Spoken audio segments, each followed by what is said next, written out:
비장 뉴스타. 오늘도 세미래정책연구소 허성무 소장님 어서 오세요. 네, 안녕하세요. 바른정당 이준석 노원병 당협위원장 어서 오십시오. 네, 안녕하십니까. 이준석 위원장은 뭐 나이가 젊으시니까 도시에 쭉 사셨으니까 농사 안 접으셨을 거예요. 그렇죠. 그렇죠. 허성무 소장님은 좀 접으셨어요? 예, 저는 뭐 어릴 때 시골에서 살았기 때문에 농사를 많이 지었고 대학 다닐 때까지도 주말에 가면 농사를 많이 지었죠. 지금도 다시 호미질을 하라 그러면 잘하실 수 있겠어요? 뭐 아주 잘하지 못하지만 옛날에 하던 그 가락이 있기 때문에 하죠. 귀농학교 얘기 들으면서 많은 분들이 부럽다 이런 문자 좀 주고 계시는데 허 소장님 하여튼 나오시길 제가 좀 기다렸던 이유가 네네. 청와대 비서관 출신이시잖아요. 예. 언제 근무하셨죠? 청와대? 저는 뭐 노무현 정부 중후반기에 근무를 그렇죠. 했습니다. 그렇죠. 청와대 수석실 공간의 그 배치가 어떻게 돼 있어요? 뭐 수석실마다 조금씩 다르긴 하지만 그 수석실을 보좌하는 행정요원이 따로 하나 있고, 예. 그다음에 수석 행정관이 또 한 명 있고, 예. 그다음에 이제 수석실 방이 있고, 업무 공간이 그 옆에 회의실이 하나 있고, 회의실이 있고. 대체로 이제 그렇게 꾸며져 있죠. 지금 도대체 이 문건들이 네. 무슨 이거 고분에서 유물 발굴되듯이 네. 하루 만에 막 1000건이 나오고 300건이 나오고 어떻게 이렇게 쏟아질 수가 있는 건가? 그 공간이 상상이 전 잘 안 돼서요. 이제 뭐 이렇게 행정관들 공간들이 따로 있는데 행정관들은 뭐 그냥 자기 책상 하나에 이렇게 주어져 있는 공간이 있고 자기 사무랑 같은 일종의 캐비넷이 있었는데 예. 참여정부 때는 그 위에다가 이제 이렇게 두 개 했어요. 책상 위에. 책상 위에다가. 예, 그렇게 했는데 이제 그렇게 하니까 이렇게 각 행정관들이 이렇게 고립된 모습으로 있게 되고 이러니까 예. 이명박 정부 때 그렇게 하지 말고 다 트고 파티션도 낮게 해서 얼굴이 보이게 하라. 이렇게 해서 제가 이명박 정부 때 청와대 업무차 한번 들어가 보니까 예. 전부 이렇게 튀어놓고 이렇게 근무를 하더라고요. 예. 또 저희 때는 비서관은 독립된 방으로 이렇게 칸막이가 있었는데 예. 심지어 비서관도 칸막이 없이 이렇게 하고. 그럼 도대체 이 유물 같은 문건들은 도대체 어디서 나오는 그러니까 거예요? 여태까지 모르다가 두 달 동안. 비서관들 제 때는 가니까 제가 쓸 수 있는 그 캐비넷이 3개가 있었어요. 서랍용 캐비넷이 있고 일반적으로 우리가 하는 철제 캐비넷이 예. 하나 있고 그다음에 앞에 목재로 된 게 하나 자그마한 게 있었는데 예.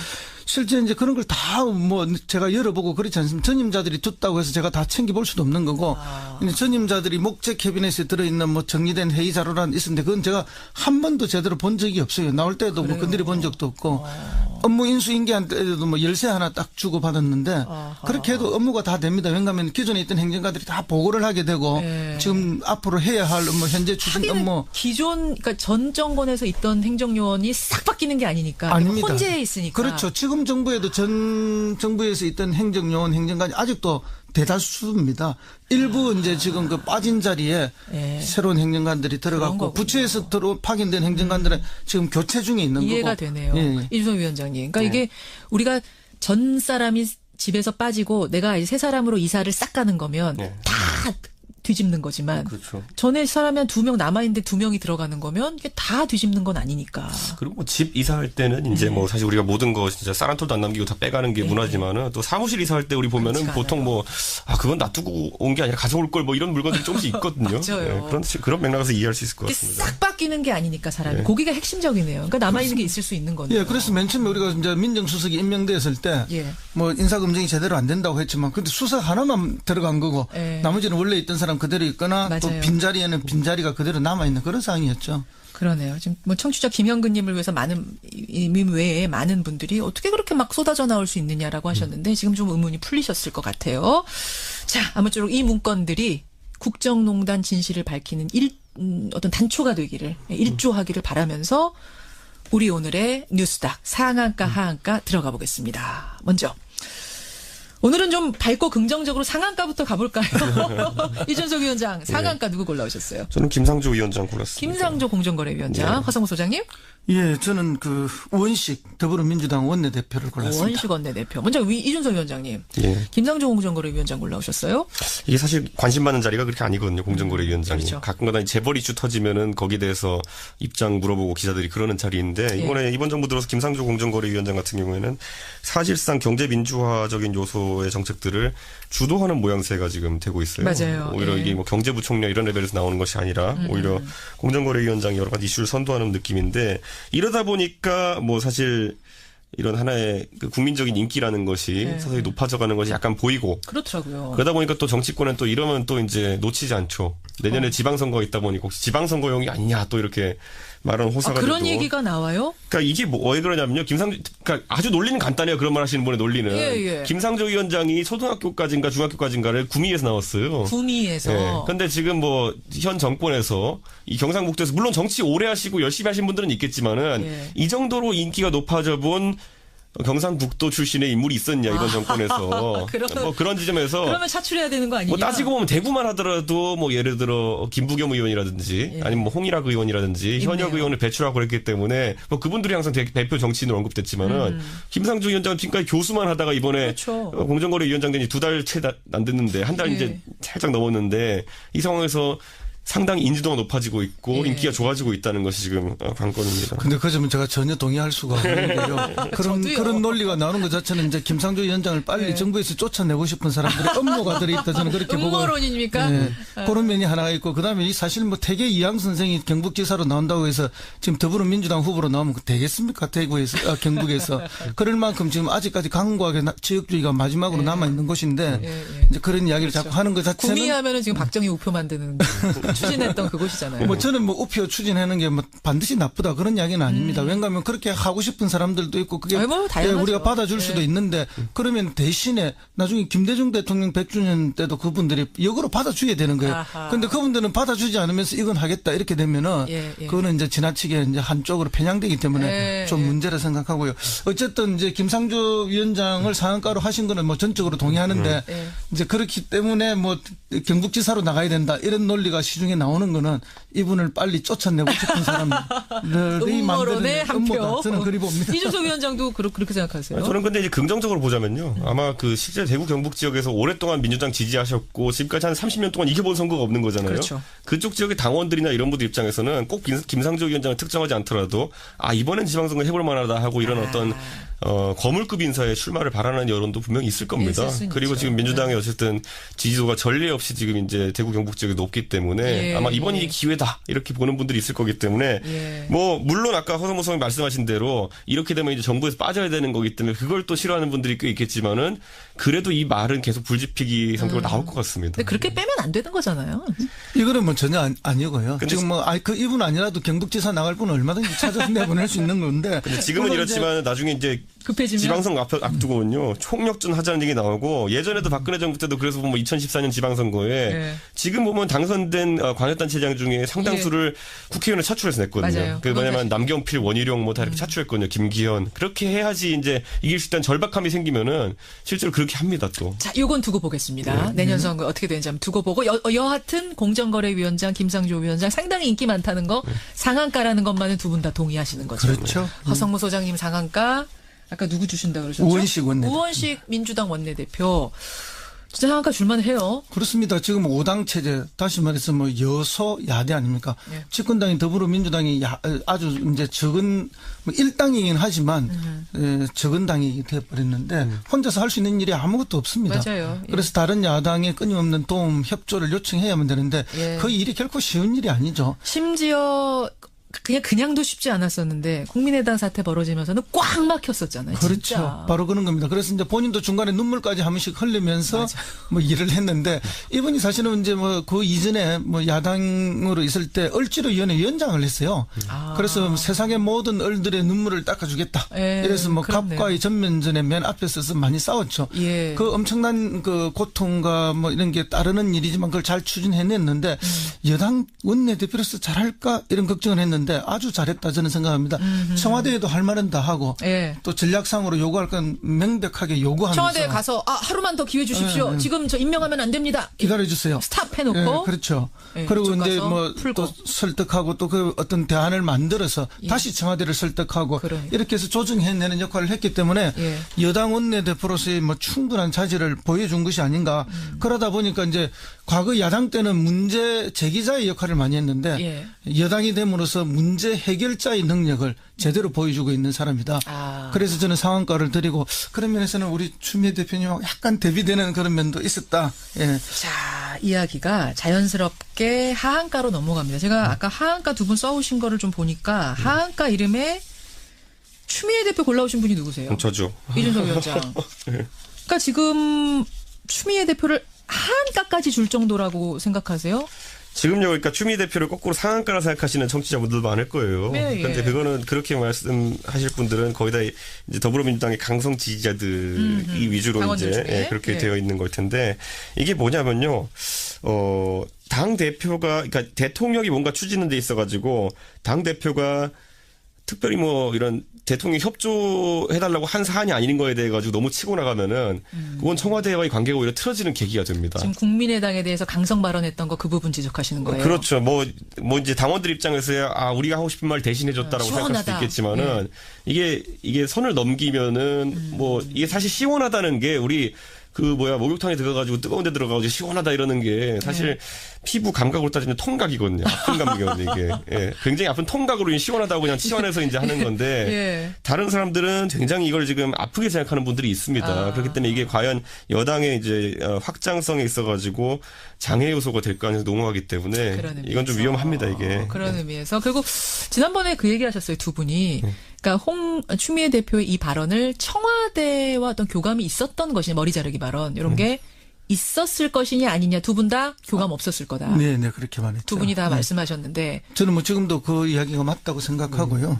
어쨌든 이제 추미애 대표는 뭐 지난번에도 제가 말씀드린 것 같은데 이번에 스탠스를 분명하게 자기가 잡았다. 예. 그 뭔가 하면은 판사 출신으로서 또 강직한 자기 성품상으로 봤을 때 아무리 뭐 협치고 정치고 뭐 여소야대상에서 협조가 중요하지만 예. 또 아닌 건 아니다. 정거 조작은 정거 조작이다. 이것은 민주주의 근본을 흐트리는 것이기 때문에 이 부분에 대해서는 상황상 별로 사람들이 말을 안 하는데 나라도 정확하게 짚고 가겠다 하는 그런 의도가 있다는 그런 선한 의도 부분을 저는 한 번은 평가해 줘야 된다. 그렇게 봅니다. 정치인으로서 확실하게 목소리를 내는 부분은 칭찬할 만하다. 그렇습니다. 예, 이번에 그건 또 이제 점수를 딴 거예요. 반면에 우리 이준석 위원장이 말씀하신 것처럼 어떤 청와대와의 교감 없이 나간 부분에 대해서는 조금 청와대도 꺼릴까요? 어떻게 이게 보세요? 완전 성향이 다른 사람들이긴 하지만은 지금 청와대와의 소통 관계를 보면요. 과거에 이제 이정현 대표가 했던 소통 방식이랑 약간 비슷해요. 이게 뭐냐면 우리가 기억하는 대외적으로 기억하는 이정현 대표라는 사람은 예. 굉장히 청와대의 지령을 받아가지고 이런 걸 잘 수행하는 이미지였잖아요. 그렇죠. 근데 실상 내막을 들여다보면요. 예. 그 소위 말하는 친박 아니면 진박 구인회라고 했던 사람들 그런 사람들의 의사결정 구조 안에 참여를 못했던 측면도 있어요. 그러니까 이거는 약간 좀 개인적인 이야기긴 하지만은 이정현 의원의 어떤 그 출신이라는 것이 사실상 비서 또는 당직자 출신이었기 때문에 무시를 했던 사람도 있었어요. 그렇기 때문에 이정현 대표는 그 결정 구조에서 항상 빠져 있을 수밖에 없었고 그렇군요. 대중이 인식하기엔 굉장히 대통령이 뜻을 잘 대변하는 것처럼 보이지만은 실제로 의사결정 구조에 참여하지 못하는 그 상황이다 보니까 이정현 대표는 그냥 열심히 할 수밖에 없는 모든 일을 열심히 할 수밖에 없는 상황이 됐던 것이고 그게 물론 잘못된 방향일 수 있겠지만은 그게 이정현 대표의 포지션이었거든요. 지금 추미애 대표도 물론 당대표에 선출되고 대중이 인식하기에는 청와대와 깊은 교감하고 있는 것처럼 보이지만은 실제로 청와대에서 어떤 지시사항들이 내려가거나 아니면 협조를 요청하는 그런 사항들이 내려가는 상황은 아니라고 지금 정치권을 보고 있기 때문에 이 상황이 지속되면 추미애 대표는 입장에서는 열심히 할 수밖에 없죠. 뭐든지 지지자들이 원하는 방향으로. 하지만 청와대와는 교감이 안 된 상황이기 때문에 어떤 실패가 있었을 때 그에 대한 책임을 이제 또 져야 되는 그런 상황이 오기 때문에 이번 대리사과 같은 상황이 벌어질 수 있다. 저는 이번 상황에서 봤을 때는 사실상 청와대에서 우원식 원내대표와 같이 이제 정치를 하겠다는 의지를 밝힌 것으로 지금 보이는 것이기 그렇게. 때문에 저는 앞으로 이 역할에 대해서 추미애 대표도 약간은 위축될 수밖에 없지 않을까라는 생각하게 됩니다. 추미애 대표의 그러니까 자기 정치, 자기 색깔을 분명히 드러내는 어떤 소득도 있지만 또 위축되는 것도 생길 것이다. 그렇죠. 정치는 정치뿐만 아니라 모든 일에는 양면이 빛이 있으면 그림자가 있습니다. 그런데 이제 어느 부분을 내가 이 시기에 취해서 갈 것인가 그런 판단이었다고 보고요. 그렇기 때문에 이제 추미애 대표의 이런 한가를 줄 만한 그런 요인도 있지만 또 동시에 자기의 정치 색깔을 지켜냈던 그런 부분도 있기 때문에 당장은 이제 국회와 협치가 중요하고 정부조직법이라든지 추경이라든지 이런 것 때문에 이 눈살을 조금 찌푸릴 수 있는 모습이 있지만 그러나 시간이 지나면 추미애 대표는 또 자기 색깔을 얻어가는 그런 효과도 있기 때문에 너무 극단적인 평가할 필요는 없다고 저는 추미애 대표를 봅니다. 바라보는 두 분의 시선은 약간 엇갈리네요, 보니까. 근데 이제 여기서 보면은 아니 우리 이준석 위원의 말이 맞긴 맞아요. 다만 그걸 부인하는 것이 아니라 이런 측면도 있다는 거예요. 그리고 이걸 내부적으로 살펴보면 어떤 의미가 있냐면 추미애 대표가 지금 서울시장 후보로 유력하게 거론된다라고 이제 많은 사람들이 얘기했잖아요. 그렇죠. 그런데 애초에 그게 아니었던 거죠, 이게 보면은. 그 무슨 말씀이세요? 그러니까 추미애 대표 입장에서는 본인이 어쨌든 인지도도 닦고 이렇게 해주기 때문에 했던 건데 이런 일련의 상황들이 겹치면서 결국 추미애 대표는 출마를 부인하고 있거든요, 지금 주변에. 그렇죠. 그렇게 되고 지금 오히려 돌고 있는 이야기가 뭐냐면은 원래 우원식 원내대표도 서울시장의 뜻이 있다는 얘기 많이 돌았어요. 그래요? 그러니까 이름이 돌았던 분이 우원식 원내대표, 추미애 대표, 이인영 의원, 박원순 시장 뭐 여럿 있었거든요. 이재명 시장까지. 근데 그 중에서 우리가 참 재밌는 현상 볼 수 있는 게 뭐냐면은 대중적인, 제가 옆 동네에서 정치해서 그런지 모르겠지만 대중적인 인지도는 우원식 의원님이 좀 낮아요. 다른 분들에 비해서. 그런데 지금까지 당내에 있던 웬만한 경선에서는 항상 우원식 의원이 이겼습니다. 그렇게 됐나요? 그러니까 그게 이제 민평령계의 아주 좋은 지지를 받고 있기도 하지만은 우리가 봤을 때 지난번에 우상호 원내대표 됐을 때도 보면은 1차 투표에서는 우원식 의원이 이겼어요. 그러네요. 그러니까 당내 수많은 인사들이 을지로위원회 활동이라든지 이런 걸 통해 가지고 신망을 얻고 있는 부분이 있기 때문에 실제로 지금 서울시장 후보를 앞두고 추미애 대표가 너무 빨리 부상했었기 때문에 너무 빨리 치고 나간 거 아니냐? 그러니까 우리가 생각과 다른 어떤 당내 정치가 이루어지고 있습니다. 알겠습니다. 우원식 원내대표 곧 출연하실 거거든요. 제가 요 질문 할게요. 저한테 이제 뭐라 하실 겁니다. 이제 동네 가가지고 야, 너 왜 그거 먼저 그렇게 가서 얘기하냐 이렇게 저한테 얘기하셔서 서울시장에 뜻있는 사람을 두 손으로 다 헤아릴 수가 없어요. 그렇답니다. 네. 하여튼 제 질문 하도록 하고 시간 별로 없는데 하한가 허성무 소장님은 하한가 누구 주시겠어요? 예, 저는 뭐 상한가를 드린 적도 있지만 오늘은 또 하한가를 홍준표 또 자유한국당 대표님께 드릴 또 하한가입니까 홍준표 대표? 왜요 이번엔? 이 홍준표 대표 이미 허 소장님이 예정되려면 상장 폐지됐어야 될 것 같은데 이게 보니까 이게 지금 연말에 한번 하한가 누가 최고로 많이 했는지. 네, 뭐 이분이 뭐 대선 후보로 나올 거다 그리고 대선 후보가 될 거다 또 당 대표가 될 거다 모든 이야기를 제가 뭐 미리 다 말씀을 드렸는데 그대로 되어 오고 계시죠. 맞아요. 근데 이제 이번에 이제 대통령이 초청하는 그 순방 외교에 관한 설명 그 오찬에 지금 안 오겠다는 거 아닙니까? 그러니까 지금 5당 대표를 초대했는데 그렇죠. 이분은 나 안 가겠다. 공식 거절했습니다. 예, 근데 그 명분이 뭐 6년 전에 FTA 통과될 때 뭐 내한테 반대했는데 그 사과 안 해서 내 못 간다. 이게 말이 되느냐? 그러니까 뭐냐면 이거예요, 여러분. FTA 우리가 협상했을 때 우리한테 매국노라고 했던 민주당 그들이 지금 봐라. 트럼프가 재협상한다고 한 거 보면 우리가 그때 잘했단 얘기 아니냐. 내가 대통령 만나게 되면 그 얘기를 자연스럽게 해야 될 텐데 얼굴 붉히고 싶지 않아서 난 안 가겠다. 그게 말씀이 안 되는 게 그 전에 참여정부에서 협상안을 서로 이제 인정하는 걸 만들었잖아요. 완료됐잖아요. 그걸 이제 비준하기 직전에 다시 한 번 더 개정한 건데 참여정부 때 만드는 것보다 조금 더 불리한 방식으로 그때 개정을 해서 비준됐던 거기 때문에 그것 때문에 반대했던 사람도 있고 아니면 FTA 자체를 반대했던 사람도 있고 다양한 반대가 있는 건데 이런 식의 논리를 대해서 이야기를 한다면은 100년 전 이야기를 하면서 밥 먹지 말자는 거하고 똑같은 이야기 아니에요. 그러니까 이 정치인의 태도가 아니라는 거죠. 그럼 왜 이 양반은 이렇게 하느냐. 자기가 주도하지 않는 부분에서는 나는 안 한다는 이야기예요. 자기 중심 아니 대통령 중심의 모임에 내가 왜 가느냐 이런 태도거든요. 그 행간엔 그게 깔려 있는 저는 건가요? 그렇게 봅니다. 그러면 자기가 중심이 되지 않으면 그 자리가 어떤 자리든 판을 깨버리고 거부해버리는 이런 방식은 자기는 있는 정치지만은 국민은 없는 정치이기 때문에 물론 이게 이제 개인적 성격이나 특성도 반영되어 있겠죠. 그래서 이런 정치는 옳지 않다. 그런 의미에서 제가 행간을 특히 말씀이 뭐 예를 들면 뭐 황새가 노는데 뱁새가 노는데 안 간다는 그런 말을 했어요. 과거에도 또 이런 비슷한 말을 안 했습니까? 뭐 개가 짖어도 기차는 달린다. 그럼 본인은 기차고 개는 국민이라는 이야기 아닙니까? 그러니까 이런 태도는 결국은 정치인이 국민을 위해서 하는 정치인데 국민은 없고 자기만 있는 정치가 아닌가 해서 제가 오늘 한번 또 지적하지 않을 수 없습니다. 또 한 번 지적. 이준석 위원장 짧게 30초 코멘트 마지막으로 듣겠습니다. 홍준표 대표는요. 자기 정치를 이제 하고 있는 것 같은데 이게 지금까지 굉장히 효과적이긴 합니다. 어쨌든 이 영수회담을 앞두고 본인만 부각되고 있잖아요. 지금 그러니까요. 지금 영수회담 앞두고 홍준표 대표 이름만 제목으로 계속 나와요. 근데 그 사이에 지금 당은 지금 어디로 갈지 모르고 있습니다. 제가 이거 한 가지만 말았는데요. 혁신위원장도 해봤거든요. 그 MBC 구분하면 제가 해봐서 아는데 이게 제가 해봐서 아는데 혁신위원장 고르잖아요. 한 이틀 내로 보통 혁신위원 다 발표합니다. 그런데 지금 혁신위원 지금 일주일 넘게 발표 못 하고 있는 거는 장만 있고 위원이 없어요 지금. 그러니까 이게 뭐냐면은 아무도 혁신위원 알려고 한다는 거예요. 지금 자유한국당에서. 손드는 사람이 없는 거예요. 그러니까 그거 보시고 지금 먼저 우리 집을 살펴보고 이제. 다른 집을 이제 소리 말하는 공격하러 가야 되는데 우리 집에 지금 아무도 없어요. 병사가 지금 갔다 올 때까지 병사 모아나 그러는데 병사가 안 모여요 지금. 아생 연호 살타인데 아생이 지금 안 되고 그러니까 지금 혁신위원회 빨리 명단을 보고 싶습니다. 제가 그럼 그것도 한번 다음 주에 이야기해 볼 테니까 다음 주까지 나올지 모르겠지만은. 새누리당이 아니라 뭡니까 자유한국당 혁신위원도 안 나오는 상황. 저는 이틀 만에 모았습니다. 홍준표 대표님. 시장 뉴스타 오늘도 세미래정책연구소 허성무 소장님 어서 오세요. 네 안녕하세요. 바른정당 이준석 노원병 당협위원장 어서 오십시오. 네 안녕하십니까. 이준석 위원장은 뭐 나이가 젊으시니까 도시에 쭉 사셨으니까 농사 안 져보셨을 거예요. 그렇죠. 그렇죠. 허성무 소장님은 좀 져보셨어요? 예, 저는 뭐 어릴 때 시골에서 살았기 때문에 농사를 많이 지었고 대학 다닐 때까지도 주말에 가면 농사를 많이 지었죠. 지금도 다시 호미질을 하라 그러면 잘하실 수 있겠어요? 뭐 아주 잘하지 못하지만 옛날에 하던 그 가락이 있기 때문에 하죠. 귀농학교 얘기 들으면서 많은 분들이 부럽다 이런 문자 좀 주고 계시는데 허 소장님 하여튼 나오시길 제가 좀 기다렸던 이유가 네네. 청와대 비서관 출신이시잖아요. 예, 예. 언제 근무하셨죠? 청와대? 저는 뭐 노무현 정부 중후반기에 근무를 그렇죠. 했습니다. 그렇죠. 청와대 수석실 공간의 그 배치가 어떻게 돼 있어요? 뭐 수석실마다 조금씩 다르긴 하지만 그 수석실을 보좌하는 행정요원이 따로 하나 있고 예, 예. 그다음에 수석 행정관이 또 한 명 있고 예. 그다음에 이제 수석실 방이 있고 업무 공간이 그 옆에 회의실이 하나 있고 회의실이 있고. 대체로 이제 그렇게 꾸며져 있죠.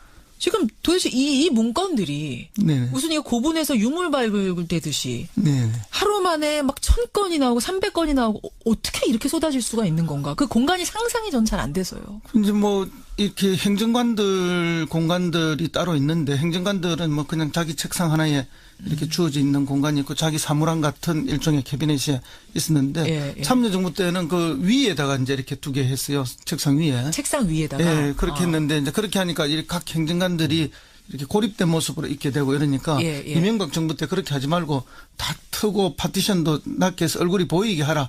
이렇게 해서 제가 이명박 정부 때 청와대 업무차 한번 들어가 보니까 예. 전부 이렇게 튀어놓고 이렇게 근무를 하더라고요. 예. 또 저희 때는 비서관은 독립된 방으로 이렇게 칸막이가 있었는데 예, 예. 심지어 비서관도 칸막이 없이 이렇게 하고. 아, 그럼 도대체 이 유물 같은 문건들은 도대체 어디서 나오는 그러니까 거예요? 이제 여태까지 모르다가 두 달 그러니까 이제 동안. 비서관들 제 때는 가니까 제가 쓸 수 있는 그 캐비넷이 3개가 있었어요. 서랍용 캐비넷이 있고 일반적으로 우리가 하는 철제 캐비넷이 예. 하나 있고 그다음에 앞에 목재로 된 게 하나 자그마한 게 있었는데 예.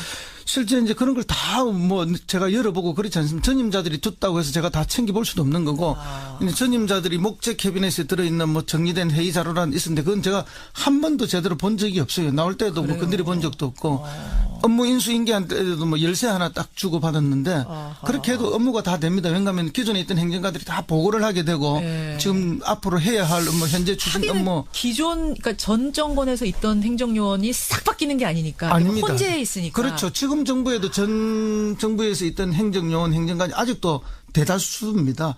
일부 이제 지금 그 빠진 자리에 예. 새로운 행정관들이 그런 들어갔고 거군요. 부처에서 파견된 행정관들은 지금 교체 중에 있는 이해가 거고. 되네요. 예. 이준석 위원장님. 그러니까 네. 이게 우리가 전 사람이 집에서 빠지고 내가 이제 새 사람으로 이사를 싹 가는 거면 네. 다 뒤집는 거지만 그렇죠. 전에 사람이 한 2명 남아있는데 2명이 들어가는 거면 이게 다 뒤집는 건 아니니까. 그리고 뭐 집 이사할 때는 네. 좀 문제라 생각하고요.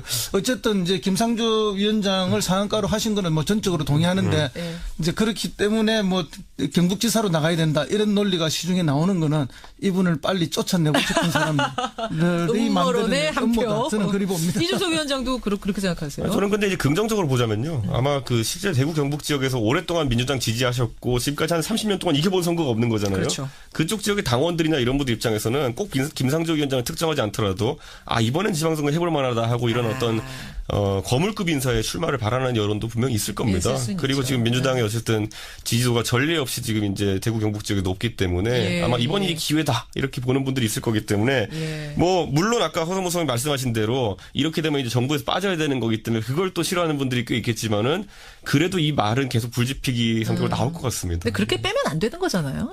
이거는 뭐 전혀 아니고요. 근데 지금 뭐 그 이분 아니라도 경북지사 나갈 분은 얼마든지 찾아서 내보낼 수 있는 건데. 근데 지금은 물론 이제 이렇지만 나중에 이제 급해지면 지방선거 앞두고는요 총력전 하자는 얘기 나오고 예전에도 박근혜 정부 때도 그래서 보면 2014년 지방선거에 네. 지금 보면 당선된 광역단체장 중에 상당수를 국회의원을 차출해서 냈거든요. 맞아요. 그 그건 뭐냐면 사실. 남경필, 원희룡 뭐 다 이렇게 차출했거든요. 김기현 그렇게 해야지 이제 이길 수 있다는 절박함이 생기면은 실제로 그렇게 합니다 또. 자, 요건 두고 보겠습니다. 내년 선거 어떻게 되는지 한번 두고 보고 여하튼 공정거래위원장 김상조 위원장 상당히 인기 많다는 거 상한가라는 것만은 두 분 다 동의하시는 거죠. 그렇죠. 허성모 소장님 상한가 아까 누구 주신다 그러셨죠? 우원식 원내대표. 우원식 민주당 원내대표. 진짜 상한가 줄만해요. 그렇습니다. 지금 5당 체제, 다시 말해서 뭐 여소 야대 아닙니까? 예. 집권당인 더불어민주당이 아주 이제 적은 뭐 1당이긴 하지만 적은 당이 되어버렸는데 혼자서 할 수 있는 일이 아무것도 없습니다. 맞아요. 예. 그래서 다른 야당의 끊임없는 도움, 협조를 요청해야만 되는데 예. 그 일이 결코 쉬운 일이 아니죠. 심지어 그냥도 쉽지 않았었는데 국민의당 사태 벌어지면서는 꽉 막혔었잖아요. 그렇죠. 진짜. 바로 그런 겁니다. 그래서 이제 본인도 중간에 눈물까지 한 번씩 흘리면서 맞아. 뭐 일을 했는데 이분이 사실은 이제 뭐 그 이전에 뭐 야당으로 있을 때 을지로위원회 위원장을 했어요. 그래서 세상의 모든 을들의 눈물을 닦아주겠다. 예, 이래서 뭐 그렇네요. 갑과의 전면전에 맨 앞에 서서 많이 싸웠죠. 예. 그 엄청난 그 고통과 뭐 이런 게 따르는 일이지만 그걸 잘 추진해냈는데 여당 원내대표로서 잘할까 이런 걱정을 했는데 아주 잘했다 저는 생각합니다. 청와대에도 할 말은 다 하고 예. 또 전략상으로 요구할 건 명백하게 요구하면서 청와대에 가서 하루만 더 기회 주십시오. 지금 저 임명하면 안 됩니다. 기다려주세요. 스탑 해놓고. 예, 그렇죠. 예, 그리고 이쪽 이제 가서 뭐 풀고. 또 설득하고 또 그 어떤 대안을 만들어서 다시 청와대를 설득하고 그러니까. 이렇게 해서 조정해내는 역할을 했기 때문에 예. 여당 원내대표로서의 뭐 충분한 자질을 보여준 것이 아닌가. 그러다 보니까 이제 과거 야당 때는 문제 제기자의 역할을 많이 했는데 여당이 됨으로써 문제 해결자의 능력을 제대로 보여주고 있는 사람이다. 그래서 저는 상한가를 드리고 그런 면에서는 우리 추미애 대표님하고 약간 대비되는 그런 면도 있었다. 예. 자, 이야기가 자연스럽게 하한가로 넘어갑니다. 제가 아까 하한가 두 분 써오신 거를 좀 보니까 하한가 이제 뭐 사실 우리가 모든 거 진짜 쌀 한 톨도 안 남기고 다 빼가는 게 문화지만은 또 사무실 이사할 때 우리 보면은 그렇지가 보통 뭐 그건 놔두고 온 게 아니라 가져올 걸 뭐 이런 물건들이 조금씩 있거든요. 맞아요. 그런 맥락에서 이해할 수 있을 것 이게 같습니다. 싹 바뀌는 게 아니니까 사람이. 거기가 핵심적이네요. 그러니까 남아있는 게 있을 수 있는 거네요. 예, 그래서 맨 처음에 우리가 이제 민정수석이 임명됐을 때, 뭐 인사검증이 제대로 안 된다고 했지만, 근데 수석 하나만 들어간 거고, 나머지는 원래 있던 사람 그대로 있거나, 맞아요. 또 빈자리에는 빈자리가 그대로 남아있는 그런 상황이었죠. 그러네요. 지금 뭐 청취자 김현근님을 위해서 님 외에 많은 분들이 어떻게 그렇게 막 쏟아져 나올 수 있느냐라고 하셨는데 지금 좀 의문이 풀리셨을 것 같아요. 자, 아무쪼록 이 문건들이 국정농단 진실을 밝히는 어떤 단초가 되기를, 일조하기를 바라면서 우리 오늘의 뉴스닥 상한가 하한가 들어가 보겠습니다. 먼저 오늘은 좀 밝고 긍정적으로 상한가부터 가볼까요? 이준석 위원장 상한가 누구 골라오셨어요? 저는 김상조 위원장 골랐습니다. 김상조 공정거래위원장, 화성호 소장님? 예, 저는 그 원식 더불어민주당 원내대표를 골랐습니다. 원식 원내대표. 먼저 이준석 위원장님. 예. 김상조 공정거래위원장 골라오셨어요? 이게 사실 관심 받는 자리가 그렇게 아니거든요. 공정거래위원장이. 그렇죠. 가끔가다 재벌 이슈 터지면은 거기에 대해서 입장 물어보고 기자들이 그러는 자리인데 이번 정부 들어서 김상조 공정거래위원장 같은 경우에는 사실상 경제민주화적인 요소의 정책들을 주도하는 모양새가 지금 되고 있어요. 맞아요. 오히려 이게 뭐 경제부총리 이런 레벨에서 나오는 것이 아니라 오히려 공정거래위원장이 여러 가지 이슈를 선도하는 느낌인데 이러다 보니까 뭐 사실 이런 하나의 그 국민적인 인기라는 것이 서서히 높아져가는 것이 약간 보이고 그렇더라고요. 그러다 보니까 또 정치권은 또 이러면 또 이제 놓치지 않죠. 내년에 지방선거 있다 보니까 혹시 지방선거용이 아니냐 또 이렇게 말하는 호사가 되고. 그런 얘기가 나와요? 그러니까 이게 왜 그러냐면요. 그러니까 아주 논리는 간단해요. 그런 말 하시는 분의 논리는. 김상조 위원장이 초등학교까지인가 중학교까지인가를 구미에서 나왔어요. 구미에서. 그런데 지금 뭐 현 정권에서 이 경상북도에서 물론 정치 오래 하시고 열심히 하신 분들은 있겠지만은 이 정도로 인기가 높아져 본 경상북도 출신의 인물이 있었냐 이번 정권에서 뭐 그런 지점에서 그러면 사출해야 되는 거 아니냐? 뭐 따지고 보면 대구만 하더라도 뭐 예를 들어 김부겸 의원이라든지 아니면 뭐 홍일학 의원이라든지 현역 의원을 배출하고 그랬기 때문에 뭐 그분들이 항상 대표 정치인으로 언급됐지만은 김상조 위원장은 지금까지 교수만 하다가 이번에 공정거래위원장 된 지 2달 채 안 됐는데 한 달 이제 살짝 넘었는데 이 상황에서 상당히 인지도가 높아지고 있고 인기가 좋아지고 있다는 것이 지금 관건입니다. 근데 그 점은 제가 전혀 동의할 수가 없는 게요. 그런 논리가 나오는 것 자체는 이제 김상조 위원장을 빨리 정부에서 쫓아내고 싶은 사람들의 음모가 들어있다 저는 그렇게 보고. 음모론입니까? 그런 면이 하나가 있고 그다음에 사실 뭐 태계 이항 선생이 경북지사로 나온다고 해서 지금 더불어민주당 후보로 나오면 되겠습니까? 대구에서 경북에서 그럴 만큼 지금 아직까지 강고하게 지역주의가 마지막으로 남아 있는 곳인데 이제 그런 이야기를 자꾸 하는 것 자체는 구미하면은 지금 박정희 우표 만드는 추진했던 그곳이잖아요. 뭐 저는 뭐 우표 추진하는 게 뭐 반드시 나쁘다 그런 이야기는 아닙니다. 왜냐하면 그렇게 하고 싶은 사람들도 있고 그게 뭐 우리가 받아줄 수도 있는데 그러면 대신에 나중에 김대중 대통령 100주년 때도 그분들이 역으로 받아줘야 되는 거예요. 그런데 그분들은 받아주지 않으면서 이건 하겠다 이렇게 되면은 그거는 이제 지나치게 이제 한쪽으로 편향되기 때문에. 이름에 추미애 대표 골라오신 분이 누구세요? 저죠. 이준석 위원장. 그러니까 지금 추미애 대표를 하한가까지 줄 정도라고 생각하세요? 지금요, 그러니까 추미애 대표를 거꾸로 상한가라 생각하시는 청취자분들도 많을 거예요. 그런데 그거는 그렇게 말씀하실 분들은 거의 다 이제 더불어민주당의 강성 지지자들이 위주로 이제 그렇게 되어 있는 걸 텐데 이게 뭐냐면요, 당 대표가 그러니까 대통령이 뭔가 추진하는 데 있어가지고 당 대표가 특별히 뭐 이런 대통령 협조해달라고 한 사안이 아닌 거에 대해 가지고 너무 치고 나가면은 그건 청와대와의 관계가 오히려 틀어지는 계기가 됩니다. 지금 국민의당에 대해서 강성 발언했던 거 그 부분 지적하시는 거예요. 그렇죠. 뭐 이제 당원들 입장에서야 우리가 하고 싶은 말 대신해줬다라고 생각할 수도 있겠지만은 이게 선을 넘기면은 뭐 이게 사실 시원하다는 게 우리 목욕탕에 들어가가지고 뜨거운 데 들어가가지고 시원하다 이러는 게 사실 피부 감각으로 따지면 통각이거든요. 아픈 감각이거든요, 이게. 예. 굉장히 아픈 통각으로 시원하다고 그냥 치환해서 이제 하는 건데 다른 사람들은 굉장히 이걸 지금 아프게 생각하는 분들이 있습니다. 그렇기 때문에 이게 과연 여당의 이제 확장성에 있어가지고 장애 요소가 될 가능성이 농후하기 때문에 이건 좀 위험합니다, 이게. 그런 의미에서. 그리고 지난번에 그 얘기 하셨어요, 두 분이. 그러니까 추미애 대표의 이 발언을 청와대와 어떤 교감이 있었던 것이냐, 머리 자르기 발언 이런 게 있었을 것이냐 아니냐 두 분 다 교감 없었을 거다. 네, 그렇게 말했죠. 두 분이 다 말씀하셨는데 저는 뭐 지금도 그 이야기가 맞다고 생각하고요. 어쨌든 이제 추미애 대표는 뭐 지난번에도 제가 말씀드린 것 같은데 이번에 스탠스를 분명하게 자기가 잡았다. 그 뭔가 하면은 판사 출신으로서 또 강직한 자기 성품상으로 봤을 때 아무리 뭐 협치고 정치고 뭐 여소야대상에서 협조가 중요하지만 또 아닌 건 아니다. 정거 조작은 정거 조작이다. 이것은 민주주의 근본을 흐트리는 것이기 때문에 이 부분에 대해서는 상황상 별로 사람들이 말을 안 하는데 나라도 정확하게 짚고 가겠다 하는 그런 의도가 있다는 그런 선한 의도 부분을 저는 한 번은 평가해 줘야 된다. 그렇게 정치인으로서 확실하게 목소리를 내는 부분은 칭찬할 만하다. 그렇습니다. 이번에 그건 또 이제 점수를 딴 거예요. 반면에 이준석 위원장이 말씀하신 것처럼 어떤 청와대와의 교감 없이 나간 부분에 대해서는 조금 청와대도 꺼릴까요? 어떻게 이게 완전 성향이 다른 사람들이긴 하지만은 지금 청와대와의 소통 관계를 보면요. 과거에 이제 이정현 대표가 했던 소통 방식이랑 약간 비슷해요. 그게 뭐냐면 우리가 기억하는 대외적으로 기억하는 이정현 대표라는 사람은 굉장히 청와대의 지령을 받아가지고 이런 걸 잘 수행하는